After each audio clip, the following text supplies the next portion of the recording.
So kagabi, itong binabaybay natin na kahabaan ng Roxas Boulevard ay punong-puno ito kung saan nga po umabot ng nasa 650,000, no? Humigit kumulang 650,000 attendees sa first day pa lang ng Peace Rally for Transparency for a Better Democracy ng Iglesia ni Cristo.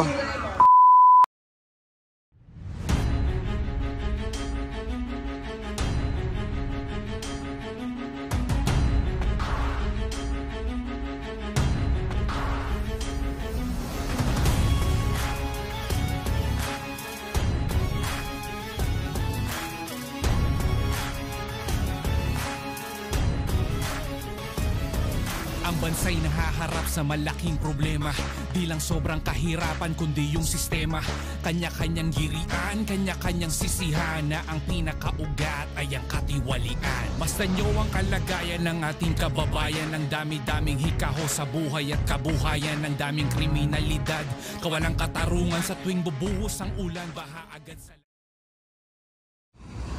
Okay, so nasa day 2 na tayo ng Peace Rally for Transparency for a Better Democracy ng INC. So naglalakad tayo. Medyo mahaba-haba yung nilakad natin, no? Galing sa John Taft papuntang Quirino Grandstand. So kung titingnan nyo, yung kahabaan ng itong nilalakaran natin, no? Puro yan service ng ating mga kapatid from the INC. Kahapon, grabe, no? Umabot sa 650,000 attendees. Humigit kumulang 650,000 ang umattend sa unang araw pa lang po ng Peace Rally ng INC. Ayan, o, tingnan nyo, napakadami. Doon sa may bandang City Hall, sobrang dami rin pong mga sasakyan na nakaparada. Actually, sa buong area ng paligid ng Luneta, Quirino Grandstand, Taft, ang dami pong mga nakaparada na sasakyan. So tingnan natin, no, yung day 2. Check natin yung update today, araw ng Lunes, November 17, 2025. Mga kababayan sa Quirino Grandstand sa pananawagan kontra katiwalian sa pamahalaan. Daan-daang libong mga kababayan natin ang nasa Quirino Grandstand at sa paligid nito mula pa kahapon. Ngayong araw lalo pa itong madaragdagan sa pagdating naman ang galing sa Hilagang Luzon. May balitang hatid si kapatid na Eliza Apsay. Kapatid na Eliza? Okay, dito na tayo sa may paligid ng Luneta. So may mga darating pamamayan, no, galing North Luzon. So mas dadami pa. And iba-ibang area dito, no, may mga ayan dito, ang daming mga nag-camp sa gilid ng Intramuros, nagtayo ng tent. Sa may gilid ng National Museum, meron din po mga nagtayo ng tent.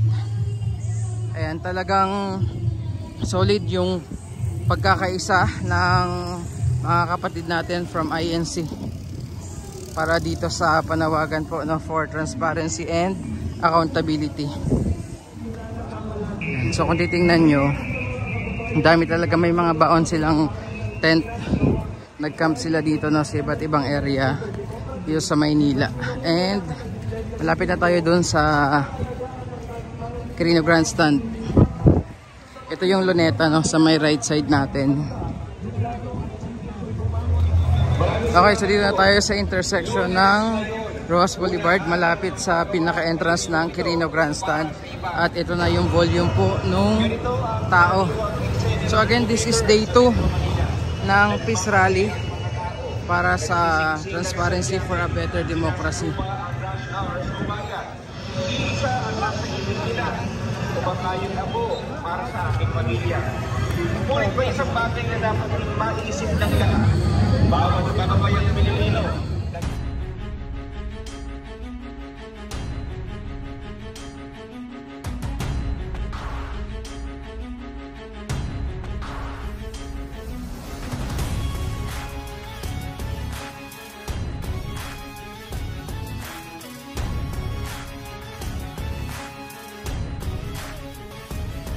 Ang bansa'y nahaharap sa malaking problema.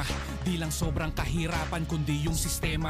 Kanya-kanyang girian, kanya-kanyang sisihan, na ang pinakaugat ay ang katiwalian. Basta nyo ang kalagayan ng ating kababayan, ng dami-daming hikaho sa buhay at kabuhayan, ng daming kriminalidad, kawalang katarungan sa tuwing bubuhos ang ulan, baha agad sa lansangan. Huwag nyo sanang kalimutan na kayo ang nilagay ng taong bayan para kayo po magsilbi nilang kamay. Subalit at bakit nagtatanong kapansin-pansin ay sa halip na ginhaway, hirap sakit ang binibigay. Na ang realidad, hayag na yan ngayon. Dito sa ating bansa may malawakang korupsyon, hindi na barya-barya, umabot na ng trilyon. Kaya ang taong bayan ay sumisigaw ngayon. Pakinggan nyo ang pagsigaw ng hustisya. Kung may investigasyon, dapat nakikita. Walang pinapaboran, walang tinatakpan, para magkaroon ng kapayapaan. Ang tinig ng bansa'y sumisigaw ng malakas. Dapat ay hindi pinipilipit ang batas. Ang dapat na gawin ay patupad ng patas upang makabangon ng Pilipinas. Kapag mayroong pagkilos, mayroong inaayos. Kapag mayroong proyekto, dapat tinatapos. Kapag may anomalya at ito ay naudlot, hindi dapat pagtakpan, mayroong dapat manugot. Taong bayan ay una, hindi sariling kapakanan. Kung mayroong naging hakbang, dapat nakikita yan. Hindi mabuting nakatago, naghihintay ang bawat Pilipino sa resulta ng pagdinig sa kaso. Buksan ang paningin, wag nang magbulag-bulagan. Pakinggan ang hinaing, wag nang magbingi-bingihan. Natupagin ang gampanin, di bulsa ng sinuman. Kababayan ang unahin, hindi ka pabayaan. Wag niyo pong masamain, bagkos ay tanggapin. Ayaw po namin ang bansa na magulo. Ang nais po namin, ang trabaho niyo'y gawin para sa mamamayang Pilipino. Pakinggan niyo ang pagsigaw ng hustisya. Kung may investigasyon, dapat nakikita. Walang pinapaboran, walang tinatakpan, para magkaroon ng kapayapaan. Ang tinig ng bansa'y sumisigaw ng malakas. Dapat ay hindi pinipilipit ang batas. Ang dapat na gawin ay patupad ang patas upang makabangon ng Pilipinas. Pakinggan niyo ang pagsigaw ng hustisya. Kung may investigasyon, dapat nakikita. Walang pinapaboran, walang tinatakpan, para magkaroon ng kapayapaan. Ang tinig ng bansa'y sumisigaw ng malakas. Ayan yung Luneta. Lakad tayo. Mamayang hapon pa ata ulit mag-uumpisa yung pinaka-programa dito, no? Kasi kahapon, parang around 4 PM nag-start yung pinaka-programa, kung saan isa sa mga nagsalita si Senator Rodante Marcoleta. May mamaya, no? Pagsapit ng hapon or sa gabi, kasi doon mag-uumpisa yung pinaka-programa around 4 PM po.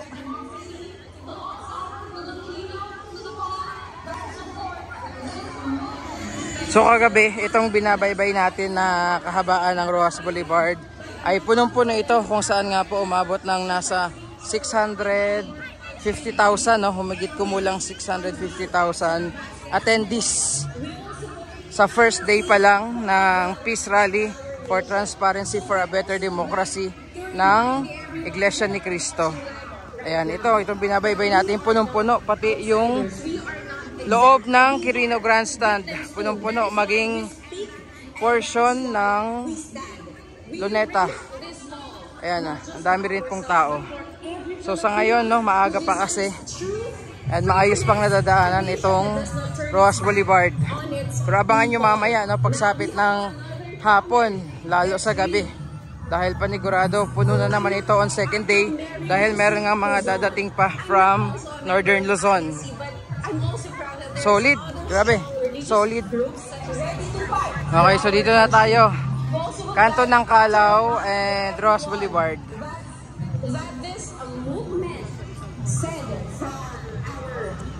Ito yung sitwasyon ngayon, no, as of 11:22 ng umaga. Para po hindi tayo malihis na ating justisya, para po mapagtakpan ang sino man o malaro ang utak at makita natin kung sino talaga ang mastermind ng korupsyong ito na nangyayari. Lalo na po naapektuhan ko, hindi lamang po ang mga Pilipino na nandito sa Pilipinas. Alam po natin lahat yan, na maging po ang mga OFWs na